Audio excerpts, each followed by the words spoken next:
D ইনস্টিটিউশনালাইজেশন, বিপ্রাতিষ্ঠানিকীকরণ, অর্থাৎ প্রতিষ্ঠানগুলোকে আমরা tata bye bye বলতে শুরু করেছিলাম। তাই রাজনৈতিক দলগুলোতে ব্যক্তিগত পারিবারিক যে মালিকানা, আমি মালিকানা শব্দটাই ব্যবহার করছি, দানা বাঁধতে শুরু করেছিল। এবং সেই পরিবারের বাইরে, তার বাইরে জগৎ আছে তোমরা জানো না।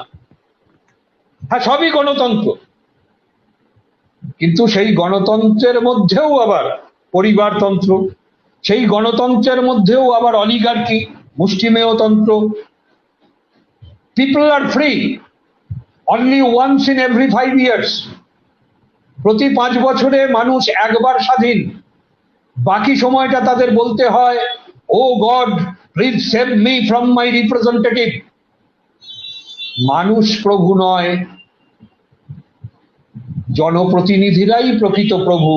আবার জনপ্রতিনিধিরাও প্রভু নয়, জনপ্রতিনিধিদের যিনি নেতা বা নেত্রী তিনিই হচ্ছেন প্রকৃত প্রভু। এবং এভাবে আস্তে আস্তে আমরা দেখছি যে আমরা একদিকে বৃহত্তম গণতন্ত্রের দিকে যাচ্ছি, আর একদিকে আমাদের গণতন্ত্র সংকুচিত হচ্ছে। পার্লামেন্টের অধিবেশনের সময়সীমা দিনের পর দিন কমে আসছে। প্রধানমন্ত্রী বা মুখ্যমন্ত্রীরা বিধানসভার ধার ধারেন না, প্রশ্নোত্তরের সময় কমে আসে, গিলোটিনে বিল পাস হয়। মানবাধিকার কমিশন থেকে শুরু করে সমস্ত কিছু, যে দল শাসন করে সেই দল বা সেই দলের নেতা বা নেত্রীর কুক্ষিগত হয়ে থাকে। প্রতিষ্ঠানকে আর কোনোভাবে আসে না। মানবাধিকার কমিশন, নারী কমিশন, অমক কমিশন, তমক কমিশন, সবকিছুই হয়ে যায় শাসকের লেজু। এই জায়গায় দাঁড়িয়ে ডিইনস্টিটিউশনালাইজেশন থেকে শুরু করে, আমার কথা আমি শেষের দিকে চলে এসেছি, আমরা বলি যে আমাদের গণতন্ত্রের হার্ডওয়্যার আর সফটওয়্যারের তত্ত্ব প্রফেসর রামগুহ আমাদের দিয়েছে। আমাদের গণতন্ত্রের হার্ডওয়্যার গুলো কিন্তু বেশ ভালোই আছে। গণতন্ত্রের হার্ডওয়্যার বলতে কি বোঝায়? এখন কম্পিউটারের যুগে তো হার্ডওয়্যার সফটওয়্যারের ধারণা তোমরা জানো। গণতন্ত্রের হার্ডওয়্যার গুলো কি? গণতন্ত্রের হার্ডওয়্যার হচ্ছে রাজনৈতিক দল ব্যবস্থা, নির্বাচন কমিশন, নিয়মিত ভোট বা অন্যান্য সমস্ত প্রতিষ্ঠানগুলো, যে প্রতিষ্ঠানগুলো আমাদের রাজনৈতিক ব্যবস্থাটাকে মহীয়ান করে। Everything is there. কিন্তু হার্ডওয়্যার হচ্ছে তার যে প্রায়োগিক যে বিষয়গুলো, সেই প্রায়োগিক কলা কৌশলগুলো হচ্ছে সফটওয়্যার। তা সেই সফটওয়্যার গুলো কি? নির্বাচন যদি হার্ডওয়্যার হয়, নির্বাচন ব্যবস্থাটা, সফটওয়্যারটা কি? মানি, মাসল, ম্যানিপুলেশন। এখানে পেশি শক্তি, এখানে অর্থ শক্তি, এখানে নানা ধরনের জারিজুরি, সেগুলো হয়ে যাচ্ছে প্রধান। তাহলে কেমন করে ভোটে জিততে হবে তার মেকানিজম গুলো এমন ভাবে ডিরাইভড হচ্ছে, সেখানে গণকণ্ঠ কতটা প্রতিফলিত হতে পারছে সেটা কিন্তু জিজ্ঞাসার প্রশ্ন। হ্যাঁ, ঠিকই, জনগণের ভোটেই সরকার গঠিত হচ্ছে, তাতে কোনো অসুবিধের কিছু নেই। কিন্তু মাস মিডিয়া মেসি মিডিয়া হয়ে যাচ্ছে না তো? মাস মিডিয়া মেসি মিডিয়া হয়ে যাচ্ছে না তো? গণমাধ্যম গণবিরোধী গণমাধ্যম নয় তো? আমরা বলি আমার ভোট আমি দিই। কে বলেছে আমার ভোট আমি দিই? সামগ্রিক বাতাবরণ যেভাবে তৈরি হয় তার ভিত্তিতে জনমত তার গতি নির্ধারণ করে।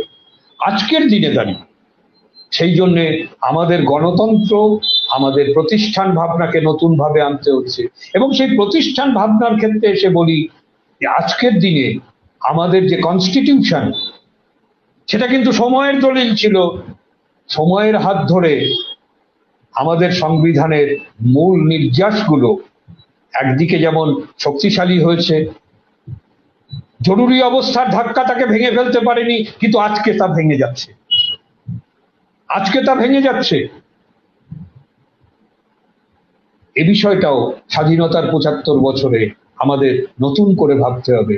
সব শেষে যে পয়েন্টটা আমি বলবো সেটা হচ্ছে যে এই সব কিছু পরিবর্তনের পরিমাপক হিসাবে আমরা আজকের বিশ্বায়িত সমাজ, তার প্রেক্ষিতে ভারতের স্বাধীনতার প্রশ্নটা আমরা নতুন ভাবে দেখতে পাই। স্বাধীনতার পরে আমরা তৈরি করেছিলাম একটা বিরাট রাষ্ট্রীয় ক্ষেত্র, একটা মিশ্র অর্থ ব্যবস্থার ভাবনা। আজকের দিনে দাঁড়িয়ে নিও লিবারাল ইকোনমিক পলিসি, এর পক্ষে বিপক্ষে ঝগড়া করার অনেক রসদ আছে, আমি যাব না, কিন্তু আমি একটা কথা বলি, আমাদের অনেকের কাছে প্রাইভেটাইজেশন মিষ্টি লাগে, লাগার কথাও, কেননা প্রাইভেটাইজেশনের অনেক ভালো দিক তো নিশ্চয়ই আছে, কিন্তু কার কাছে? যার পয়সা আছে তার কাছে, কারণ তার অপশন আছে, তার অপশন আছে। শপিং মলে গেলে অনেক রকম ভ্যারাইটির মধ্যে তুমি চয়েস করতে পারো, কিন্তু তোমার পকেট না থাকলে শপিং মলে তোমার প্রবেশাধিকার থাকে না। তাই প্রাইভেটাইজেশনের একটাই কথা, তারা কাজ করেন ম্যাক্সিমাইজেশন অফ প্রফিটের জন্য, জনসেবা করার জন্য। কেউ ব্যবসা করে না। তোমার পাড়ায় একটা মুদি দোকানদার, সেও যখন বলে তোমার সুবিধের জন্য এই দোকানটা করলাম, তখনও কিন্তু তার লক্ষ্য তার মুনাফা। তাই মুনাফা ভিত্তিক সমাজ, ভোগবাদী সমাজ, তার যে ব্যাপ্তি, সেই ব্যাপ্তিতে রাষ্ট্রীয় ক্ষেত্র সংকুচিত হয়ে যায়। রাষ্ট্রীয় সম্পত্তি একের পর এক যখন বিক্রি হয়ে যায়, তখন আর স্বাধীনতার নির্যাস আমরা কতটা অনুভব করতে পারি সেটা আমাদের ভেবে দেখার আমাদের প্রয়োজন আছে। সেই জায়গা থেকে আমরা বলবো যে আজকের বিশ্বায়িত সমাজে স্বাধীনতা আমাদের নতুন কথা আমাদের ভাবার জন্য দিয়েছে। আমরা তাই স্বাধীনতার ৭৫ বছরে এসে আমরা ৭৫ বছরে যে পথ পেরিয়ে এসেছি, যতটা আমরা এগিয়ে এসেছি, সেগুলো নিয়ে নিশ্চয়ই আমরা গর্ব করব। আমরা নিশ্চয়ই জোরের সঙ্গে গাইব, ভারত আবার জগৎ সভায় শ্রেষ্ঠ আসন লবে। আমরা নিশ্চয়ই গাইব, ভারত আমার ভারতবর্ষ, স্বদেশ আমার স্বপ্ন গো।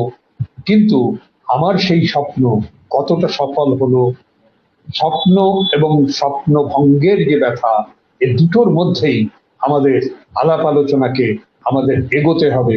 হ্যাঁ, একথা আমি সবসময় তোমাদের বলি যে রাষ্ট্রবিজ্ঞানী হিসেবেই আমাদের এই ব্যাখ্যা বিশ্লেষণকে এগিয়ে নিতে হবে।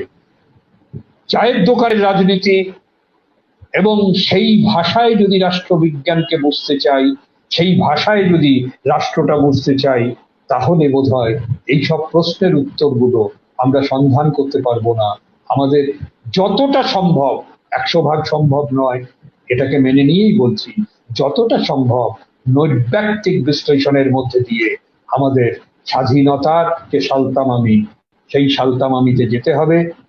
আমাদের যে কোনো ভাবে এই প্রবণতাকে রুখতে হবে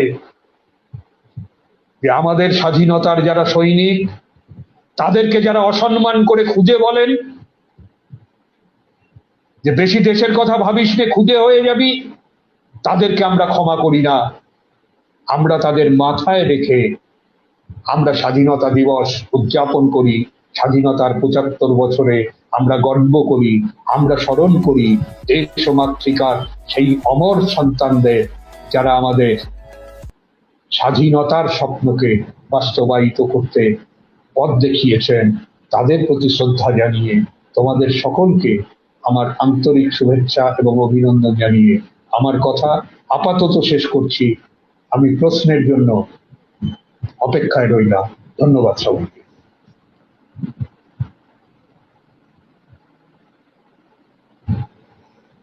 বলো তুমি।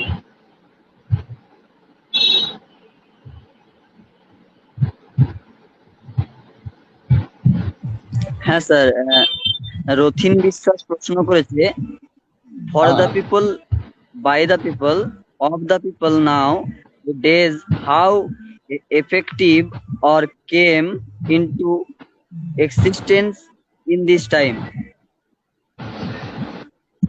আচ্ছা, প্রশ্নটার একটু কম্পোজিশনে গোলমাল আছে, কিন্তু ইন্টেনশনটা খুব পরিষ্কার যে গণতন্ত্রের অনেক সংজ্ঞা আছে, তার মধ্যে একটা সহজ এবং সর্বজনগ্রাহ্য সংজ্ঞা হিসেবে আমরা আব্রাহাম লিঙ্কনের এই সংজ্ঞাটাকে অনেক সময় ব্যবহার করে থাকি।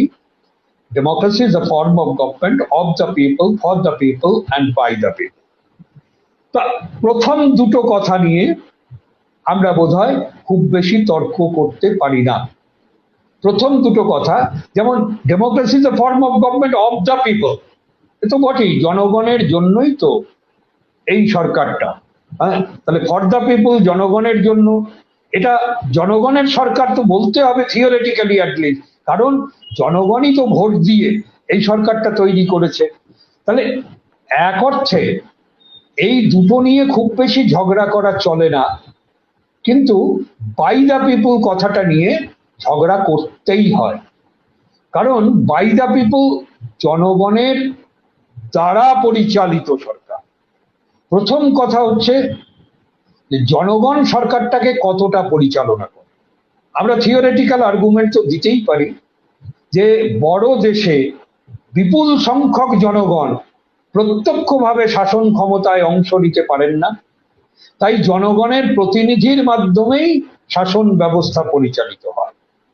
এটা আপাত দৃষ্টিতে ঠিক কথা, কিন্তু সত্যি কথা বলতে সরকার পরিচালনায় জনগণের মতামত কতখানি প্রযোজ্য হয়, এটা যদি আমরা ভাবি তাহলে আমরা বোধহয় এটা খুব সহজেই বুঝতে পারি যে unity of theory and practice এক্ষেত্রে কিন্তু মেনটেন করা আদৌ সম্ভব নয়। তত্ত্ব এবং বাস্তবের যে একাত্মতা, সেটা এক্ষেত্রে আসে না। কারণ আমি যদি স্বাধীনতার মানে যদি ওই রবীন্দ্রনাথ থেকেই আবার ধার করে বলি, যে রবীন্দ্রনাথের যে কবিতা আমার সব থেকে বেশি পছন্দের, চিত্ত যেথা ভয় শূন্য উচ্চ যেথা শীর, জ্ঞান যেথা মুক্ত আরাসি না। তাহলে এই যে নির্ভয়ে ভোটদান আমরা কতজন করতে পারি? আমি তো এমন খারাপ কথাও তোমাদের আগেই বলে দিয়েছি যে আমি যখন নিজের ভোট নিজে দিচ্ছি তখনও আমার সংশয় যে আমি নিজের ভোট নিজে দিতে পারি কি পারি না। কারণ আমার যে মতামত, সেই মতামত তৈরি হয় কিভাবে? How do I form my own opinion? আমি কি নিজে সঠিক সিদ্ধান্ত নিতে পারি? আমার ভাবনার উপাদান উপকরণগুলো আমি কোথা থেকে সংগ্রহ করি? একবার একটা খুব ছোট্ট করে বলি, একটা মজার অভিজ্ঞতা আমার আছে। তো আমাদের এই মাস্টারমশাই, তোমরা অনেকে নাম জানো, প্রফেসর অমল মুখোপাধ্যায়। তা উনি ওই কাউন্সিল ফর পলিটিক্যাল স্টাডিজ এর প্রেসিডেন্ট ছিলেন দীর্ঘদিন। তা উনি একবার বললেন যে আমরা তো সেমিনার করি, আমরা বলি, আমরা শুনি, একবার সমাজের অন্যান্যরা বলুন, আমরা শুনবো। সিনেমার লোক, নাটকের লোক, সাহিত্যিক, এরা বলবেন, আমরা শুনবো। তা আমি বিস্তারিত বলছি না, বক্তা কারা ছিলেন, ওই রামকৃষ্ণ মিশন গোল পার্কে হয়েছিল, বক্তা কারা ছিলেন নামটা বলছি। সিনেমার পক্ষ থেকে বললেন রঞ্জিত মল্লিক, নাটকের ক্ষেত্রে মনোজ মিত্র, তারপরে সাহিত্যিকদের ক্ষেত্রে তরুণ, আরে চলচ্চিত্রের ক্ষেত্রে তরুণ মজুমদার, তারপরে হচ্ছে এই যে অভিনেতাদের দিক থেকে রঞ্জিত মল্লিক। তো এই রকম ভাবে তো বিভিন্ন পেশার মানুষেরা তারা বললেন, আমরা শুনলাম। তা তারা নিজেদের জীবনের অভিজ্ঞতা থেকে কোনো পলিটিক্যাল সায়েন্সের বই না পড়ে যা বললেন তার নির্যাস হচ্ছে যে তারা কেউ নিজেদের সিদ্ধান্ত সবসময় নিজেরা নিতে পারেন না। বিভিন্ন ধরনের কনস্ট্রেইনস, যেমন রঞ্জিত মল্লিকের একটা কথা আমি উদ্ধৃত করছি। রঞ্জিত বাবু বললেন যে আমি একজন জনপ্রিয় অভিনেতা হিসেবে আপনাদের আশীর্বাদ পেয়েছি, তাই আমি জনপ্রিয়, তাই আমার কাজ নিয়ে আমাকে দুশ্চিন্তায় থাকতে হয় না। কিন্তু আমার যে ইউনিটটা আমার থেকে শুরু করে একজন ফ্লোর ক্লিনার পর্যন্ত আছে, তাদের কথাও আমাকে ভাবতে হয়। তাই আমাকে কে কাজে নেবে, কাজ থেকে বাদ দেবে, সেটা নিয়ে দুশ্চিন্তা না থাকলেও আমার টিমটাকে যদি আমাকে মেনটেন করতে হয়, তাহলে আমাকে অনেক কিছু আপোষ করতে হয়। তাহলে এইভাবে জনগণ তাদের নিজেদের যে ভোট, নিজেদের ভোট নিজেরা সবসময় দিতে পারেন কিনা, এটা নিয়ে সন্দেহ আছে।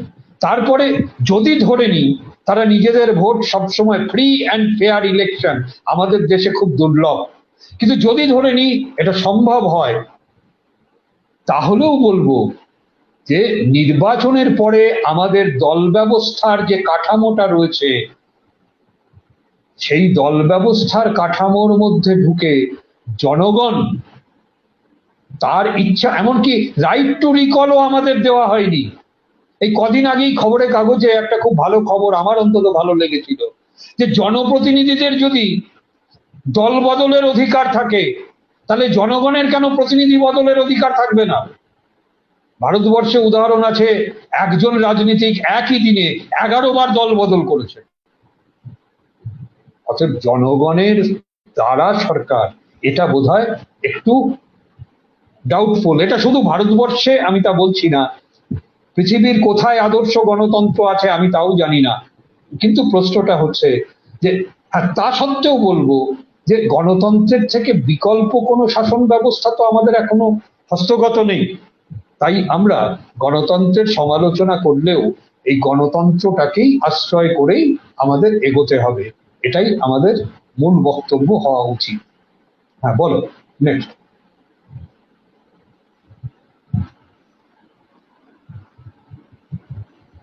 কেউ একজন বিশ্বজিৎ, এই জটিল কুটিল অবস্থা থেকে মুক্তির পথের সন্ধান করছো। এই মুক্তির পথের সন্ধানই আমরা সবাই। তা একটা মজার কথা বলার লোভ সামলাতে পারছি। সেই মজার কথাটা হচ্ছে এই, যে রাজনীতির দুটো ঘরানা আছে, কে কোন ঘরানায় আমি জানি না, কিন্তু রাজনীতির দুটি ঘরানা আছে। একটা ঘরানা হচ্ছে রাজনীতির স্বার্থে নিজের জীবনকে বলি দিতে হবে, এটা একটা ঘরানা। আর একটা হচ্ছে নিজের স্বার্থে জন্য রাজনীতি করতে হবে, রাজনীতি করা মানে হচ্ছে নিজের আখের গোছানো। আমি বলি ভারতবর্ষের রাজনীতিতে একটা প্রজন্ম চলে গেছে যাদের কাছে প্রথম ঘরানাটাই আদরণীয় ছিল। আমি একথা খুব জোরের সঙ্গে বলছি, দায়িত্ব নিয়ে বলছি। Cutting across political barriers, India is very rich of her leaders. আমরা এমন নেতা পেয়েছিলাম, একটা নয় অসংখ্য, বিভিন্ন দল থেকে তারা এসেছিলেন, যারা নিজের জীবনকে বলি দিয়ে, নিজের জীবনকে বাজি রেখে স্বাধীনতার জন্য লড়াই করেছেন, রাজনীতির স্বার্থে জীবনকে তারা বাজি রেখেছেন। কিন্তু যত দিন যাচ্ছে দ্বিতীয় ঘরানাটা প্রধান হচ্ছে, অর্থাৎ রাজনীতি করতে যারা আসছেন তাদের মধ্যে খুব কম মানুষ দিতে আসছেন, নিতেই আসছেন বেশি। তারাই আমাদের গণতন্ত্রের ধারক বাহক, এবং এইখানে দাঁড়িয়ে তারাই ঠিক করছেন টার্মস অফ রেফারেন্সেস। তুমি আমি করছি না, জনগণ এই গণতন্ত্রের টার্মস অফ রেফারেন্স ঠিক করে না। এই গণতন্ত্রের টার্মস অফ রেফারেন্স কিন্তু তারাই ঠিক করছেন যারা রাজনীতিটাকে তাদের নিজেদের আখের গোছানোর জায়গা করে দিচ্ছে। এখন এই জায়গায় দাঁড়িয়ে আমরা বিকল্প রাজনীতির সন্ধানী হতে চাই, কিন্তু বিকল্প সন্ধান আমরা পাই কোথায়? এখানেই আসে দুটো কথা, রাজনীতির দাপট আর দাপটের রাজনীতি। বিকল্প রাজনীতির দাপট যদি সেই জায়গায় থাকতো, তাহলে দাপটের রাজনীতিকে আমরা অতিক্রম করতে পারতাম, কিন্তু বিকল্প রাজনীতির দিশা আমাদের সামনে সেরকম ভাবে ধরা পড়ছে না। আর যার জন্যই এই জটিল অবস্থা থেকে বেরিয়ে যেতে পারবো এমন আশা আমরা সেই জায়গায় এখনো পর্যন্ত পাচ্ছি না। তবে আমি একথা বলবো, শিক্ষক হিসেবে বলবো, একজন নাগরিক হিসেবে বলবো, একজন মানুষ হিসেবে বলবো যে হতাশার কোনো জায়গা নেই। আমাদের জটিলতা সম্পর্কে সচেতনতাই জটিলতা দূর করতে আমাদের এগিয়ে। এই জটিলতা অলঙ্ঘনীয় এরকম ভেবে যদি হতাশার গহ্বরে আমরা নিমজ্জিত হই, আমরা জটিলতা থেকে কখনো বেরোতে পারবো না। তাই অপটিমিজম, এটা থেকে আমাদের বেরিয়ে আসার কোনো জায়গা নেই। এই জটিলতা আমাদেরই দূর করতে হবে, কিন্তু হাউ টু, আমি বলবো বিকল্প রাজনীতি, সেই বিকল্প রাজনীতির সন্ধান আমাদের করতে হবে। যা আছে তার মধ্যে অন্তত পক্ষে লেসার ইভিল তো আমাদের বাঁচতেই হবে, লেসার ইভিল সেটা তো বাঁচতেই হবে আমাদের। সন্তোষ পাল, সন্তোষ বাবুই মনে হচ্ছে এখানে খুব সাংঘাতিক কথা বলা হয়েছে। সেটা হচ্ছে যে স্বাধীনতার ৭৫ বছরে এসে একটা অশনি সংকেত কিন্তু আমরা দেখতে পাচ্ছি। সেটা হচ্ছে যে we are about to rewrite our history, we are about to rewrite our history. As such তাতে দোষের কিছু নেই, কারণ অচল, অনড়, অক্ষয়, অব্যয় বলে কিছু হয় না। প্রতি মুহূর্তেই নতুন ভাবনা আমাদের আন্দোলিত করবে, এটা খুব স্বাভাবিক। কিন্তু এই নতুন ভাবনা সমান সমান বন্ধা অবস্থায় ফিরে যাওয়া নয়। নতুন ভাবনা মানেই শুধু অতীতচারিতা নয়, নতুন ভাবনা মানে যুক্তিশীলতা, নতুন ভাবনা মানে আবেগ বর্জিত সিদ্ধান্ত গ্রহণের ক্ষমতা। আমি রবীন্দ্রনাথের কথায় আসি।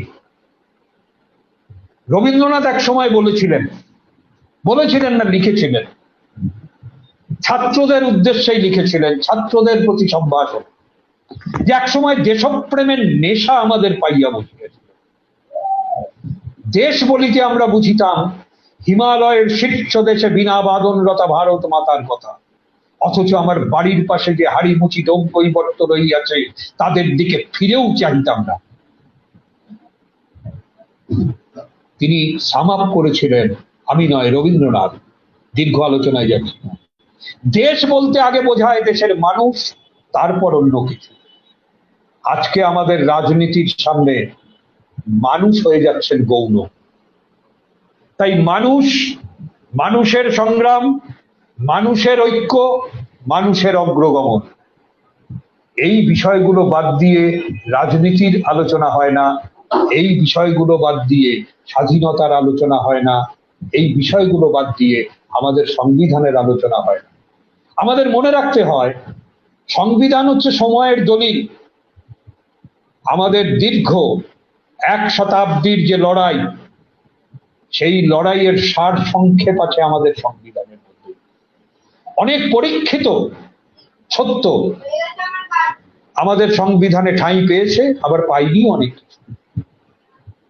কিন্তু যেটুকু সত্য আমাদের সংবিধানের মধ্যে আছে, আজকে তাকে ভুলিয়ে দেওয়ার একটা চেষ্টা চলছে। তার মধ্যে অন্যতম হচ্ছে আমাদের ধর্মনিরপেক্ষতার কথা। এখানে একটা জিনিস বুঝতে হবে, পশ্চিমের ধর্মনিরপেক্ষতার সঙ্গে আমাদের ধর্মনিরপেক্ষতার পার্থক্য আছে। আজকে নতুন আলোয় আমাদের ধর্মনিরপেক্ষতার যে অনুশীলন, সেই অনুশীলন শুরু হয়েছে। আমি সেই অনুশীলনটাকে স্বাগত জানাই। কিন্তু ধর্মনিরপেক্ষতার ধারণার মধ্যে যে সমস্যাগুলো রয়েছে, সেইগুলোকে ব্যবহার করে যদি ভেদ বিভেদের রাজনীতিটাকেই যদি মূল করা হয়, আমাদের সংবিধানের মৌল কাঠামোটাকে যদি ভেঙে ফেলার চেষ্টা করা হয়, আমার ব্যক্তিগত অভিমত যে স্বাধীনতার শপথ নিতে হয়, যে সংবিধানের মূল কাঠামোকে অক্ষুণ্ণ রাখার শপথ। আমাদের ধর্মনিরপেক্ষতার কাঠামো, আমাদের গণতন্ত্রের কাঠামো, আমাদের স্বাধিকারের যে কাঠামো, সেটাকে রক্ষা করা কর্তব্য আজকের দিনে আমার মনে হয় সেখানে একটা বড় সংকটের মুখোমুখি আমরা এসে পড়েছি। আমাদের স্বাধীনতার ধারণাকেই নস্যাৎ করা হচ্ছে। স্বাধীনতার যারা অগ্রপথিক তাদের অবদানকে অস্বীকার করার একটা প্রবণতা, একটা খুব দ্বান্দ্বিক একটা বিষয় আমার সামনে আসছে, যে আমরা একই সঙ্গে গান্ধীজি এবং নাথুরাম গডসের জয়ধ্বনি দিতে মানসিক দ্বন্দ্বে পীড়িত হই না। এটা একটা অদ্ভুত একটা মানসিকতা যেন আমাদের পেয়ে বলেছে। আমি এই কথাটা স্পষ্ট ভাষায় বলতে চাই যে we have to choose between Gandhi and Godse. হ্যাঁ, জানতে অসুবিধে নেই, গান্ধী অনুশীলন আরো বেশি দরকার, কেউ চাইলে গডসেকেও অনুশীলন করতে পারেন, অসুবিধে কিছু নেই। কিন্তু গান্ধী এবং গডসে দুজনের জয়ধ্বনি একসঙ্গে দয়া করে দেবেন না। তাতে আমার স্বাধীনতাকে অসম্মান করা হয়, আমার জাতির জনককে অসম্মান করা হয়, আমার স্বাধীনতা সংগ্রামের অমর শহীদদের অসম্মান করা হয় বলে আমার ব্যক্তিগত ধারণা। You may or may not accept it. Thank you very much.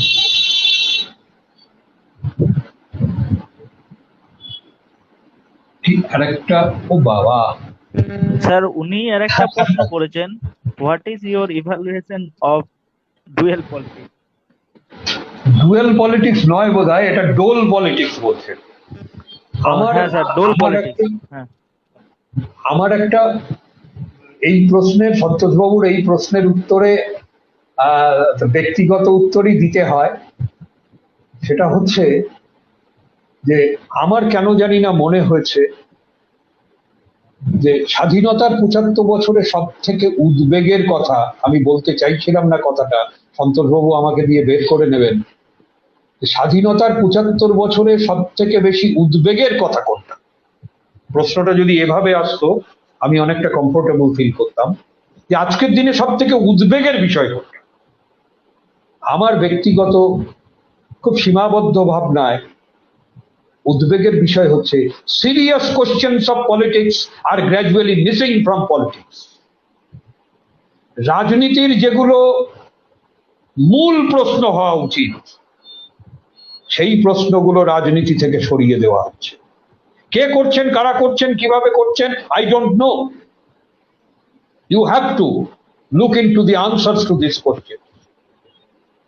Serious questions of politics বলতে কি বোঝায়? আমি বুঝি তুমি হিন্দু না, তুমি মুসলমান না, তুমি বৌদ্ধ না, খ্রিস্টান, this is not the serious questions of politics. Serious questions of politics হচ্ছে আমার ভাত কাপড়ের প্রশ্ন, রুটি কাপড়া আউর মকানের প্রশ্ন হচ্ছে সিরিয়াস কোশ্চেন্স অফ পলিটিক্স। আজকের যুব সমাজ হিন্দু মুসলমান বলে মাতবেন না ভাত কাপড়ের কথা বলে মাতবেন? দুর্ভাগ্য আমাদের, ভাত কাপড়ের কথা নিয়ে সেরকম আলোড়ন দেখা যাচ্ছে। বেকার যুবক, ট্রেনে কম্পার্টমেন্ট কমে যাচ্ছে, গ্র্যাজুয়ালি ফ্রিজড হয়ে যাচ্ছে এমপ্লয়মেন্ট অপরচুনিটিস। তাহলে বেসরকারিকরণ করা যাবে না, দেশ বিক্রি করা যাবে না, চাকরি বাকরি সংকুচিত করা যাবে না, পদের অবলুপ্তি ঘটানো যাবে না মার্জারের নাম করে বিভিন্ন প্রতিষ্ঠানকে। এই দাবিতে কোনো আন্দোলন নেই। আন্দোলন কি নিয়ে আছে? আন্দোলন আছে তোমার কোটা কত দূর, আমার কোটা কত দূর, তুমি আমি এসো আমরা ওয়াপাস মে লড়াই করি। তাই রিজার্ভেশন ইস্যু নিয়ে ঝগড়া আছে। আরে পদ থাকলে তবে তো রিজার্ভেশন, সেটা নিয়ে কোনো আন্দোলন নেই। তার পরিবর্তে কি আছে? সন্তোষবাবুর কাছে ফিরে আসি। তার পরিবর্তে গোটা জাতিকে ভিখারি বানিয়ে দেওয়ার প্রবণতা। নির্বাচন মানে কি? নির্বাচনের মুদ্রা কি, ইস্যু কি? নির্বাচনে কেউ বলছেন না যে কৃষকরা 4 মাস দাঁড়িয়ে আছেন রাজধানীর সীমানায়, সরকারের বক্তব্য কি? পক্ষে বিপক্ষে ডিবেট হোক, নির্বাচনে আসুক, মিডিয়ায় আসুক, কোথায় সে কথা? শিল্প কলকারখানা কি হবে? চাকরির কতটা জায়গা তৈরি হবে, সেসব কি হবে? এগুলো নিয়ে কোনো কথা নেই। গণতান্ত্রিক অধিকার আন্দোলন কোথায়, সেগুলো নিয়ে কথা নেই। মাসুল প্রদর্শন হচ্ছে, আর তার সাথে সাথে গোটা জাতিকে ভিখারি বানিয়ে দেওয়ার একটা চেষ্টা হচ্ছে নানা রকম। আমি সুযোগ সুবিধে, রিলিফ, এই রিলিফ দেওয়ার বিরোধী নন, কিন্তু রিলিফটা কার্যকরী কখন হয়? Relief is always an interim arrangement. Relief should always be the interim arrangement. Relief হতে হবে অন্তর্বর্তীকালীন ব্যবস্থা। তোমার জন্য স্থায়ী ব্যবস্থা নিয়ে আমি ভাবছি, তোমার জন্য আমি স্থায়ী ব্যবস্থা নিয়ে ভাবছি, যতদিন স্থায়ী ব্যবস্থা না করতে পারি ততদিনের জন্য এই রকম একটা সুযোগ সুবিধের কথা। কিন্তু কোনো ক্ষেত্রে মৌলিক নীতি নিয়ম নিয়ে, আজকে শিক্ষার কথাই যদি বলি, শিক্ষানীতি নিয়ে ডিবেট নেই। জাতীয় শিক্ষানীতি তৈরি হচ্ছে, আমাদের যুব সম্প্রদায়েরও সে ব্যাপারে আগ্রহ নেই। কোন প্রশ্ন? নাগরিকতা নিয়ে কথা, ডিমনিটাইজেশন নিয়ে কথা। তো এমন এমন বিষয়গুলো সামনে আসছে। আর ব্যাংক এলআইসির বেসরকারীকরণের ধাপ, সেগুলো নিয়ে আলোচনা, ন্যাশনাল লেভেলে ডিবেট দরকার নেই, গিলোটিনে বিল পাস হয়ে যাচ্ছে। এই জায়গাটা দাঁড়িয়ে আমি বলছি, এই টোল বিতরণের যে রাজনীতি, এই রাজনীতি হচ্ছে মূল বিষয়গুলো থেকে দৃষ্টি সরিয়ে নেওয়ার রাজনীতি। কেননা আমরা যদি ওই সকাল থেকে গিয়ে আমরা যদি লাইন দিয়ে মারামারি করি আর নিজেদের মধ্যে ধাক্কাধাক্কি শুরু করি, তাহলে আমরা এই কথা জিজ্ঞেস করতেই ভুলে যাব যে আমার ছেলে মেয়েদের যে মৌলিক বিষয়গুলো, সেই মৌলিক চাহিদাগুলো কিভাবে পূরণ হবে। তাই সিরিয়াস কোশ্চেনস অফ পলিটিক্স, সেগুলো নিয়ে সেগুলোকে ফিরিয়ে আনাই বোধ হয় স্বাধীনতা দিবস উদযাপনের মূল কথা। কারণ এ কথা না বলে আর আমি শেষ করতে পারছি না, সেটা হচ্ছে স্বাধীনতা কারে কয়? স্বাধীনতা কারে কয়?